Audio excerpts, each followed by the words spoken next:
आप सभी को जय मसीह की। खुदावन यसु के पाक ज़िंदा जलाली और कुदूस नाम में मैं आप सभी को सलाम कहता हूँ। Greetings to you in the name of our wonderful saviour Lord Jesus Christ. मेरे भाइयों, मेरी बहनों, आप में से जितने भी लोग इस वीडियो को देख रहे हैं, चाहे आप भारत से हैं या आप भारत के बाहर से हैं, I welcome each of you in Jesus name. मैं प्रभु यीशु के नाम में आप सभी का स्वागत करता हूँ, वेलकम करता हूँ।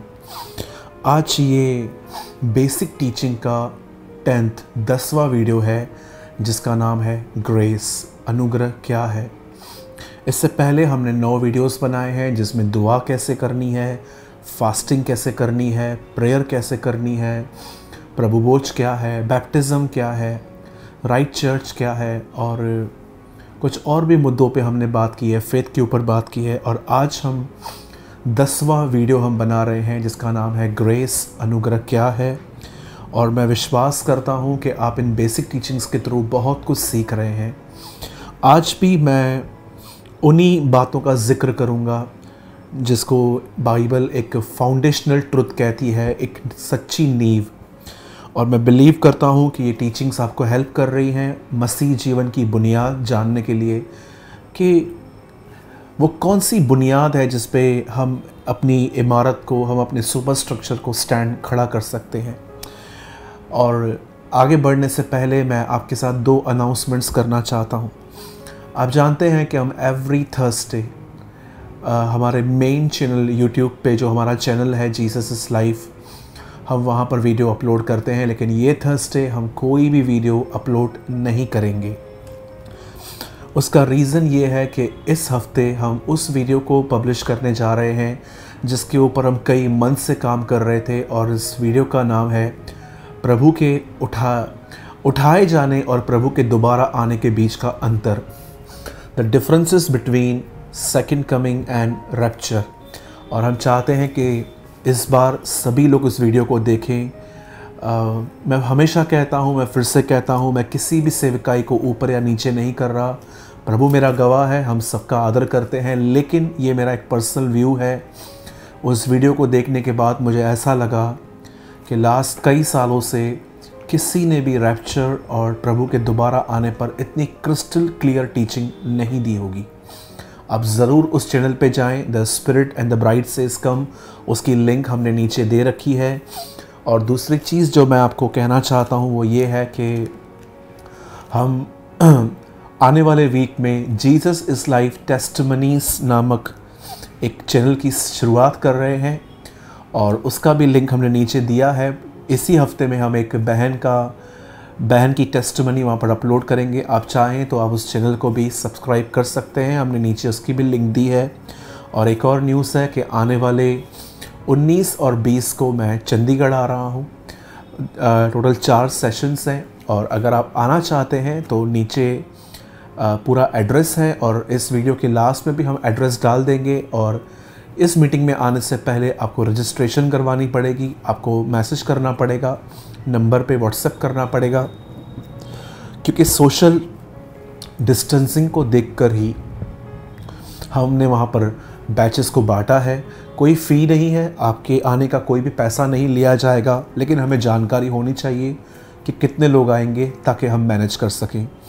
सो मैं धन्यवाद करता हूँ प्रभु का सारी बातों के लिए। और अब आइए मैं आज के वर्ड को स्टार्ट कर रहा हूँ। और आप जानते हैं आज का वर्ड है ग्रेस, जिसे उर्दू में हम कहते हैं फजल, परमेश्वर का अनुग्रह हिंदी में। ध्यान दीजिए, आप प्रेरितों के काम एक्ट्स ऑफ द अपोस्टल्स के बाद पॉल के जिस भी लेटर को आप पढ़ेंगे, चाहे वो रोमियो से लेके जितने तक आगे तक उनके लेटर्स हैं, आपको एक वर्ड बार बार पढ़ने को मिलेगा और वो है अनुग्रह, ग्रेस। काफ़ी सारे लोग जब क्रिश्चियन से मीट करते हैं तो वे एक दूसरे को कहते हैं, और भाई आप कैसे हो? तो वो कहते हैं परमेश्वर का अनुग्रह है, मैं सब ठीक हूँ। लेकिन आज मेरा एक सवाल है आपसे कि जिस चीज़ के लिए जिस चीज़ का आप नाम लेते हो, क्या आप उस चीज़ को पहचानते हैं? ऐसे बहुत सारे लोग हैं जो जीसस का नाम लेते हैं पर जीसस को नहीं पहचानते। ये यीशु ने खुद कहा है, हर कोई हे प्रभु कहने वाला परमेश्वर के राज्य में प्रवेश नहीं करेगा। इवन न्याय के दिन यीशु ने बहुतों को कहा जिन्होंने उसके नाम से डीमंस निकाले थे, हीलिंग्स की थी, प्रॉफिटिक मैसेजेस प्रीच किए थे, वो उनको कहता है कि मैं तुम्हें नहीं जानता। तो ये भी संभव है कि आप एक वर्ड कई बार बोलते हैं, सुनते हैं, लेकिन क्या आप उसका अर्थ जानते हैं? हर व्यक्ति आज सोचता है कि वो परमेश्वर की संतान है। मैं मानता हूँ कि हम जॉन 1:12 में लिखा गया है कि जितनों ने उसे ग्रहण किया उतनों को उसने परमेश्वर की संतान होने का अधिकार दिया। हम उसके बेटे हैं, हम उसकी बेटियां हैं, मैं जानता हूँ। लेकिन क्या लूका में आपने ये पढ़ा, दुश्मनों से प्यार करो, घृणा करने वालों का भला करो, जो तुम्हें सताएं उनके लिए प्रार्थना करो, जो तुम्हें कहे कि 1 किलोमीटर चल उनके साथ 2 किलोमीटर चले जाओ, कोई तुमसे शर्ट मांगे तो आप बहुत कुछ दे दो। ऐसा करने पर तुम अपने स्वर्गीय पिता की संतान कहलाओगे। ये भी एक वर्ड है। सो मेरे भाइयों, मेरी बहनों, अनुग्रह सुनना काफ़ी नहीं है, उस हद तक समझना कि वो क्या है और हम कैसे पा सकते हैं। आज एक बहुत बड़ा धोखा ये है कि जो चीज़ हमें समझ में आती है हम सोचते हैं कि ये चीज़ हमने पा ली। एक ट्रांसलेशन में यीशु ने कहा सकरे मार्ग से प्रवेश करो। एक ट्रांसलेशन में लिखा गया है many will understand, few will find. बहुत सारे लोग उस द्वार को समझेंगे पर प्रवेश कुछ ही कर पाएंगे, क्योंकि समझना बहुत आसान है, इंटेलेक्चुअल समझना कि हाँ ऐसा ऐसा है बहुत आसान है, लेकिन जब हम उसमें एंटर करते हैं तो वो एक अलग ही अनुभव होता है। आज आइए मैं आपको कुछ समझाना चाहता हूँ कि परमेश्वर का अनुग्रह क्या है। पॉल के हर लेटर की शुरुआत लगभग ऐसे होती है कि परमेश्वर का अनुग्रह, उसकी दया, शांति, प्रेम तुम्हें मिलता रहे। मैं आपके लिए एक वर्ड पढ़ रहा हूँ और ये वर्ड आपके स्क्रीन पर है। यूहन्ना 1 अध्याय और उसका 17 वचन। इसलिए कि व्यवस्था तो मूसा के द्वारा दी गई, परंतु अनुग्रह और सच्चाई यीशु मसीह के द्वारा पहुंची है। अगर आप मुझसे कहेंगे कि ब्रदर यीशु इस दुनिया में क्यों आया, तो मैं आपको कहूँगा 2 वजहों से। एक, ताकि हमारे लिए ज़िंदगी दे। सेकंड, वो हमें ग्रेस दे, अनुग्रह, क्योंकि इस वचन के अनुसार यहाँ लिखा है कि वो इसीलिए आया ताकि वो हमें अनुग्रह दे। लेकिन आज मैं इस पूरे वर्ड को आपके सामने एक्सप्लेन करता हूँ जहाँ लिखा है व्यवस्था तो मूसा के द्वारा पहुँची, परंतु अनुग्रह और सच्चाई हमें यीशु के द्वारा मिली है। पहली चीज़, मूसा कौन है, व्यवस्था क्या है। मैं आपको बताना चाहता हूँ, मूसा पुराने नियम में परमेश्वर का एक दास था जिसे परमेश्वर ने एक स्पेशल मिनिस्ट्री के लिए तैयार किया।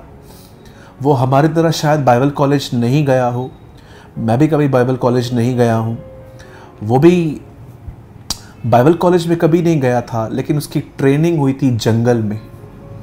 याद रखिए, कई बार परमेश्वर आपकी परीक्षाओं में आपको ट्रेन करता है।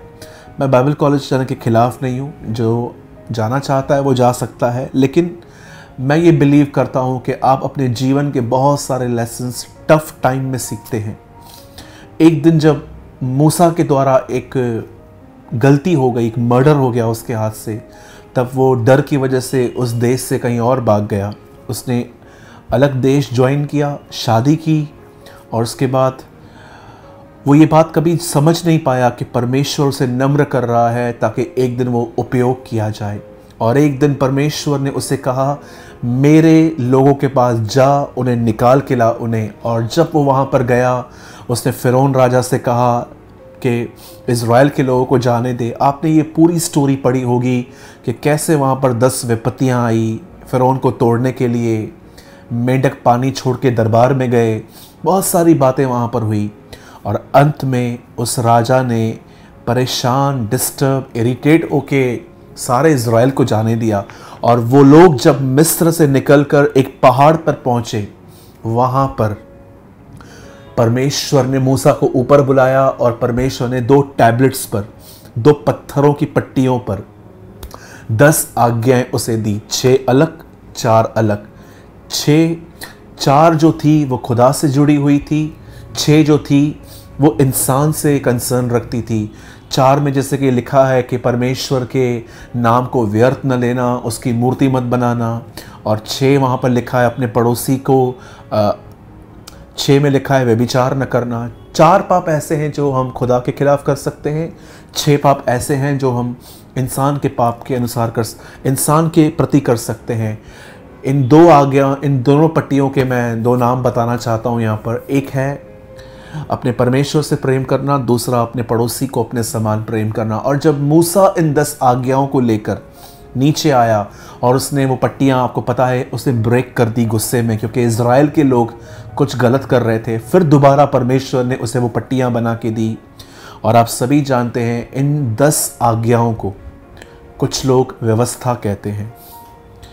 बेशक हम इसे व्यवस्था कह सकते हैं, लेकिन सिर्फ इन 10 आज्ञाओं को ही लॉ, शरीयत, व्यवस्था नहीं कहते। व्यवस्था का पूरा मतलब होता है कि परमेश्वर ने आपको एक कानून दिया और कहा इसका पालन करो, लेकिन परमेश्वर ने इन पर चलने के लिए आपको अनुग्रह नहीं दिया। यहां लिखा है व्यवस्था मूसा के द्वारा दी गई है, सिर्फ कानून उसने दिया, मदद नहीं की। ये बिल्कुल ऐसा है कि आप अपने बच्चे को कुछ ऐसा करने के लिए कह रहे हैं जिसके बारे में आप भी जानते हैं कि वो ये नहीं कर सकता। क्या खुदा एक बुरा खुदा है? मैं ये बिलीव करता हूं 1000 अच्छे पिताओं को खड़ा कर दो, सब उसके सामने फेल हो जाएंगे। यीशु मसीह ने भी यही बात कही, तुम बुरे हो तो भी तुम अपने बच्चों को अच्छी वस्तु देना जानते हो। तो स्वर्गीय पिता मांगने पर यीशु ने कंपेयर किया कि भले ही 1000 पिता आ जाएं, लेकिन उसके साथ जो कंपैरिजन है कोई नहीं कर सकता।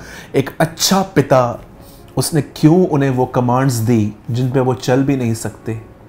उसका रीज़न था, परमेश्वर चाहता था कि इस व्यवस्था के द्वारा इन 10 आज्ञाओं को, जिनको वो कुछ तो मान सकते हैं कुछ हद तक, लेकिन पूरी तरह से नहीं, परमेश्वर चाहता था कि वो एक दिन ये खुद माने कि हम नहीं कर सकते और परमेश्वर उन्हें अनुग्रह दे। 1000 साल बीत गए, इज़राइल को परमेश्वर ने कमांड्स दी, लेकिन उनमें से कोई भी इसका पालन नहीं कर पाया। लेकिन जब यीशु मसीह नीचे आया तो उसने, जानते हैं क्या किया? अब वो अपने साथ अनुग्रह भी लेकर आया। अब उसने पतरस को सिर्फ ये नहीं कहा कि मेरी तरफ देख और पानी पे चल। पतरस जब डूब रहा था तो उसने उसको उठाया भी। कोड़ियों से कोई नहीं मिलता था, लेकिन यीशु उनके पास जाता था, उन्हें टच करता था। वो लोग जिनको इज़राइल के लोग पसंद नहीं करते थे, यीशु उनके साथ बैठ के खाना खाता था। याद रखिए, यीशु सिर्फ कानून नहीं लेकर आया, ये करो वो करो, डूज एंड डोंट्स नहीं लेकर आया, वो अपने साथ अनुग्रह भी लाया। और अगर आप ये बात नहीं जानते हैं कि अनुग्रह क्या है, तो मैं आपको बताना चाहता हूं, अनुग्रह परमेश्वर की मदद है, वो एक सहायता है। और जानते हैं अनुग्रह और क्या है? अनुग्रह एक आत्मा है। इब्रानियों में लिखा है, क्या तुमने उस अनुग्रह की आत्मा का अपमान न किया? आप जानते हो परमेश्वर ने आपको अनुग्रह, आप किस चीज को अनुग्रह कहते हैं? आइए मैं एक वर्ड आपके सामने खोलना चाहता हूं। Please open with me the book of Hebrew chapter 10। इब्रानियों की किताब है, उसका 10वां अध्याय आप मेरे साथ खोलें और मैं आपके लिए पढ़ रहा हूं। 29, तो सोच लो कि वह और भी कितने भारी दंड के योग्य ठहरेगा, जिसने परमेश्वर के पुत्र को पांव से रौंदा, वाचा के लहू को जिसके द्वारा वो पवित्र किया गया था अपवित्र जाना, और अनुग्रह के आत्मा का अपमान किया। अनुग्रह का आत्मा, यीशु मसीह जब इस अर्थ पे आया, उसने हमसे वादा किया कि मैं तुम्हें पवित्र आत्मा दूंगा। और यहां पर लिखा है उस आत्मा का एक नाम है अनुग्रह का आत्मा। अब वो आत्मा आपके अंदर रहता है और वो आपके इनसाइड रहकर वो आपकी हेल्प करता है। उस हेल्प को कहते हैं ग्रेस, अनुग्रह। मैं जानता हूं आपने अनुग्रह के बारे में कभी इतना स्पष्ट नहीं समझा होगा जो आज आपने समझा है। मैं कई साल तक कंफ्यूज होता था, मुझे लगता था अनुग्रह एक प्रोडक्ट की तरह है जिसको यीशु हाथ में लेकर आया, लेकिन मैं आपको बताना चाहता हूं वो खुद ग्रेस है। अब पवित्र आत्मा खुदा ने आपको दिया है और जैसे जैसे आप वचन पढ़ते हैं, प्रार्थना करते हैं, वो पवित्र आत्मा आपके अंदर रहकर आपकी बुराइयों पर, आपकी आंखों की अभिलाषाओं पर, जुबान पर, मन में उठने वाले गंदे विचारों पर आपको विक्ट्री देता है। अनुग्रह कुछ और नहीं है, वो पाप पर जय पाने के लिए पवित्र आत्मा की मदद है। आप बहुत कुछ अचीव कर सकते हैं। आप कार खरीद कर सकते हैं, आप गोल्ड ले सकते हैं, आप एक मेहनत करके एक बहुत बड़ी प्रॉपर्टी बना सकते हैं। लेकिन मैं आपसे एक बात पूछना चाहता हूँ, क्या आप अपने आप को बदल सकते हैं? क्या आप अपने इनसाइड चेंजेस लेके आ सकते हैं? क्या आप अपने कैरेक्टर को चेंज कर सकते हैं? कई सारे लोग बोलते हैं कि ब्रदर, मैंने ऐसे लोगों को देखा है जो नॉन क्रिश्चियंस हैं और उनकी ज़िंदगी क्रिश्चियन से अच्छी है। ठीक है, मैं आपके साथ हूँ, मैं मानता हूँ कि कुछ लोग होंगे, लेकिन क्या आप किसी की इनसाइड लाइफ जानते हो? बाहर से तो कोई भी अच्छा बिहेव कर सकता है। इवन मैं ऐसे लोगों को दिखा सकता हूँ आपको जो बिल्कुल मसीह में नहीं है, लेकिन बाहर से उनका बिहेवियर। पर क्या आप किसी का भीतर का जीवन जानते हैं? जो आपसे हाथ मिला रहा है, ज़रूरी है कि आपके लिए उसके अंदर सही थॉट्स हैं? मेरे भाइयों, मेरी बहनों, हम गुनाहों से भरे हुए लोग हैं। हमारा मन कई बार ऐसी बातें सोचता है जो गलत हैं। हमारी ज़ुबान ऐसी बातें कहती हैं जो ठीक नहीं है। और परमेश्वर जानता है खुद को देखने से हम अपना जीवन नहीं बदल सकते। इसलिए बाइबल बताती है, run your race to look unto Jesus. अपनी दौड़ को यीशु की तरफ देख के दौड़ो। मैं आप में से हर एक को कहना चाहता हूं, अनुग्रह परमेश्वर की मदद है पाप पर जय पाने के लिए।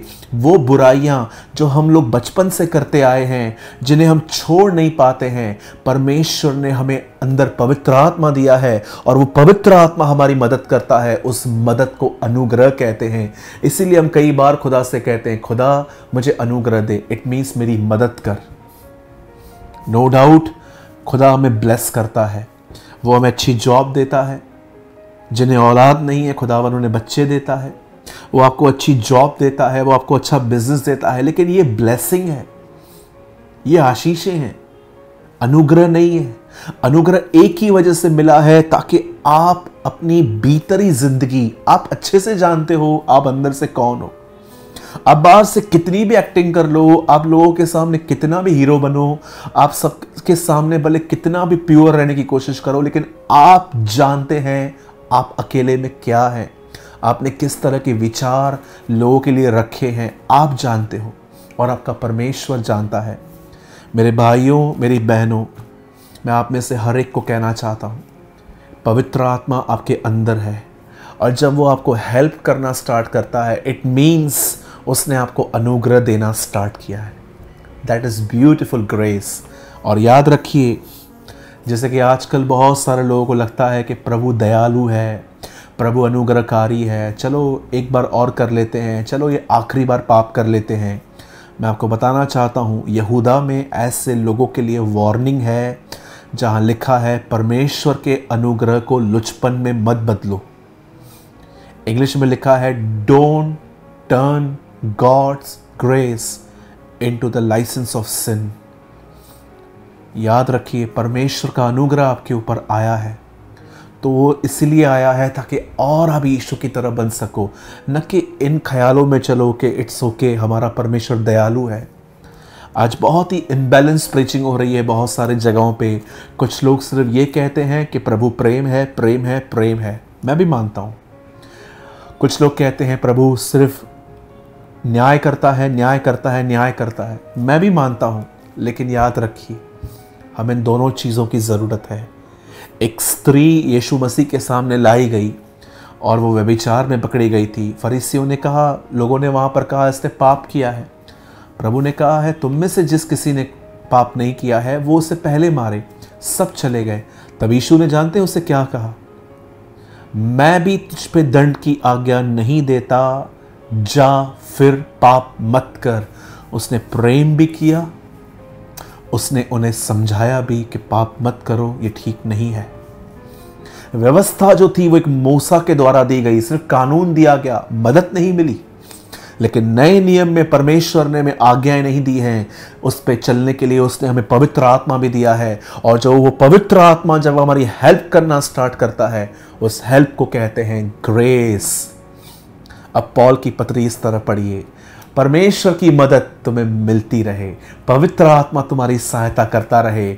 और याद रखिएगा, सच्चा अनुग्रह सिर्फ अमीर नहीं करता, फेमस नहीं करता, यूज नहीं करता।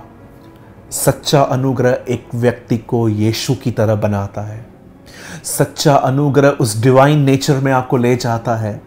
वो आपकी कंप्लेंट्स, वो आपके अंदर नफरतें निकाल कर आपको यीशु मसीह की तरह बना देता है। इसीलिए पतरस को ये बात लिखनी पड़ी कि सच्चे अनुग्रह में बने रहो, क्योंकि उन दिनों में भी बहुत सारे लोग अलग अलग चीज़ों को ग्रेस कह रहे थे। मेरे भाइयों, मेरी बहनों, मैं आप में से हर एक को कहना चाहता हूँ, हमेशा अपने गुनाहों को खुदा के सामने माने और उससे मदद मांगे, उससे अनुग्रह मांगे। याद रखिए, ग्रेस जो परमेश्वर का अनुग्रह है, फजल है, वो सिर्फ ऑनेस्ट लोगों के लिए है, ईमानदार लोगों के लिए, जो मानते हैं कि यस, गलतियां नहीं पाप होते हैं। आजकल पापों को नया नाम मिला है, मैंने गलती कर दी। जी नहीं, इस तरह आपको ग्रेस नहीं मिलेगा। ये कन्फेस कीजिए कि मुझसे पाप हुआ। यीशु का लहू गलतियों के लिए नहीं, पापों के लिए बहाया गया था।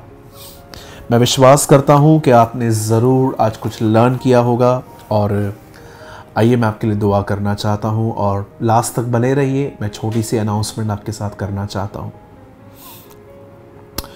प्रभु परमेश्वर, हम यीशु के नाम में आपके पास आते हैं। आपको धन्यवाद देते हैं कि आपने बहुत ही सिंपल वे में हमें समझाया कि ग्रेस क्या है, अनुग्रह क्या है। हम मांगते हैं प्रभु, अब इस अनुग्रह के भागी होने के लिए हमारी मदद कर, हमें अनुग्रह दे, हम पर दया और रहम कर। और प्रभु जी, ये सच्चा अनुग्रह दे जो हमें अंदर से प्योर करे और यीशु की तरह बनाए। हर मेरे भाई और बहन को तू ब्लेस कर। सारी महिमा आदर हम आपको देते हुए दुआ को यीशु के नाम से मांगते हैं। आमीन, आमीन। मेरे भाइयों, मेरी बहनों, मैं विश्वास करता हूँ कि आपने ज़रूर आज आशीष पाई होगी। मेरी आपसे विनती है, अगर हो सके तो आप इस वीडियो को औरों के साथ शेयर करें ताकि उन्हें भी मदद मिले। और अगर आपने सच में इस वचन के द्वारा ब्लेसिंग पाई और आप चाहते हो कि हम बेसिक टीचिंग्स कंटिन्यू करें, तो कृपया हमें कमेंट करके ज़रूर बताएं। और मैं हमेशा की तरह कहूँगा, मैंने ग्रेस के ऊपर भी एक आर्टिकल लिखा है। अगर आप चाहें तो अब हमें इस नंबर पे जस्ट व्हाट्सएप करें अपना नाम और आप कहाँ से हैं और इतना लिखें, मुझे अनुग्रह का आर्टिकल चाहिए, और हम आपको उस आर्टिकल को हिंदी और इंग्लिश दोनों में भेज देंगे। हम सारी बातों के लिए खुदावन का शुक्र करते हैं और हम बहुत जल्द चंडीगढ़ में मिलने वाले हैं। आप सभी को जय मसीह की।